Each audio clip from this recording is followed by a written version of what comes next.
بسم الله الرحمن الرحیم ملګرو جمیل محمد ما د کیم ول سره یو ځل بیا دا وخت موجود ما د پیښور حیات آباد په سپورتس کمپلیکس کې چې د ضلع انتظامیه د طرفه پوره یو هفته د زنانو په نوم ده او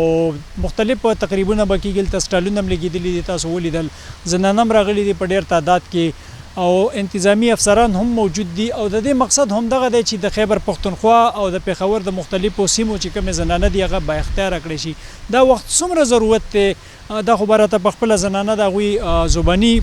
خبره را سره به کوي دا وخت موږ سره موجود ده مهناز افریدي بیبي موږ سره موجود ده په خپله خو چونکې خصوصي شخصیت دی خو د هغوی نه به تپوس کوو دا راته ووایه بیبي چې دا وخت څومره ضرورت دی چې زنانه با اختیاره شي هنرمندې کړې شي ځکه چې آبادي هم تقریبا د زنانو سیوا ده په مقابل د سړو نو تاسو څه وایه په دې هکله ټول نه پهله به زه دا وایم چې زه یو فرینډز آف پیراپلیجیک سوشل ویلفیر یم هغې طرف نه زه یم اور زه سپیشل پرسن باندې زه ډېر کار کوم اور سپیشل پرسن موټیویټ کوم نو زه به دا خبره کوم چې زموږ جینکو ته پکار دي چې هر څنګه هنر زده کړي هغه اعلی تعلیم وکړي اور مور پلار ته پکار دي چې نن سبا خلک داسې دي چې هلکانو ته ډېره توجه ورکوي جینکو ته هغه شانتې توجه نه ورکوي نو زه دا وایم چې جینکو ته چې توجه ورکړي هغه د خپل مور پلار نوم روشن کولی شي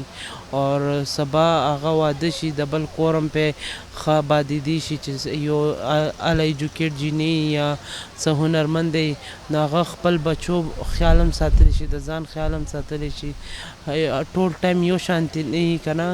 د شانتي زمونږ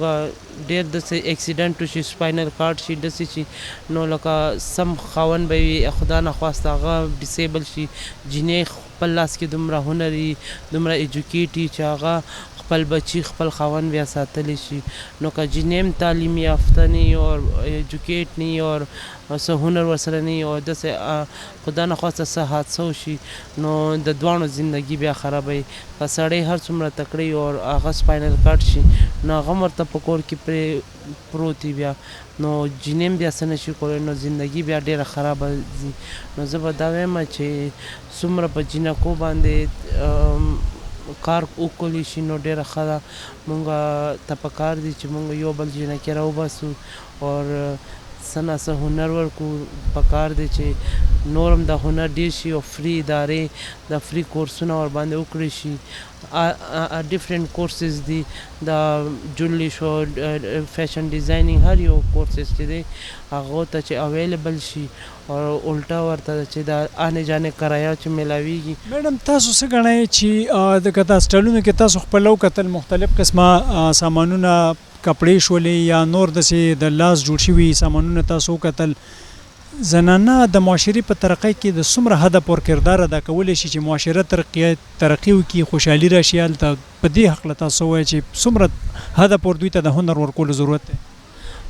زه خو دا وایم که نه چې کم جینۍ کولی شي کم یو ویمن کولی شي که نه زه وایم چې هغه یو سړی هغه شانتې نه شي کولی نو که زموږ جینکو ته توجه ورکړی شي اور ډېر هنر ورکړی شي هغه د سړي نه ډېره تکړه کیدی شي دا مونږ معاشره وایي چې نه جینۍ به څه وکړي جینۍ ته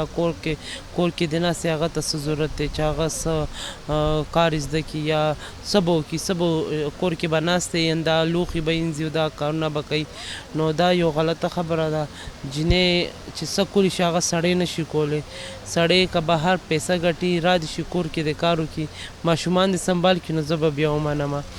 جینۍ کور کې ماشومان هم سنبالولی شي د کور کار هم کولی شي او د بهر کار هم کولی شي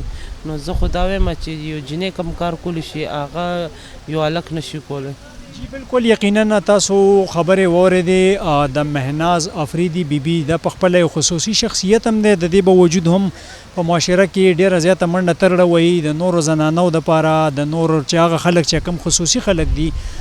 او خصوصي طور باندې بیا د زنانو دپاره د دې دغه پیغام چیرې که دا زنانه په هنرمندې کړې شي او دوی ته دا به یو طرف ته د کور په چار دیواری کې دننه خپل روزګارونه کوي پیسه به ګټي حلال مهنت به کوي کوشش به کوي بل طرف ته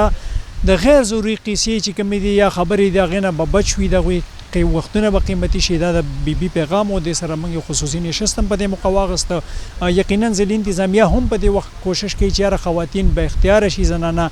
او پښتنو ته هم دغه پیغام دی ورکوي چې خپل لونه خپل خويندې خپل بچي خپل میندې دا پوهه کوي دوی له تربیت ورکوي تعلیم ورکوي چې ترقی راشي او حقيقي خوشحالي راشي د کې مول سره وسه په لار ان شاء الله مختلف پروګرامونه به تاسو ته وختن په وختن موږ درکو تاسو ډیره مننه کوم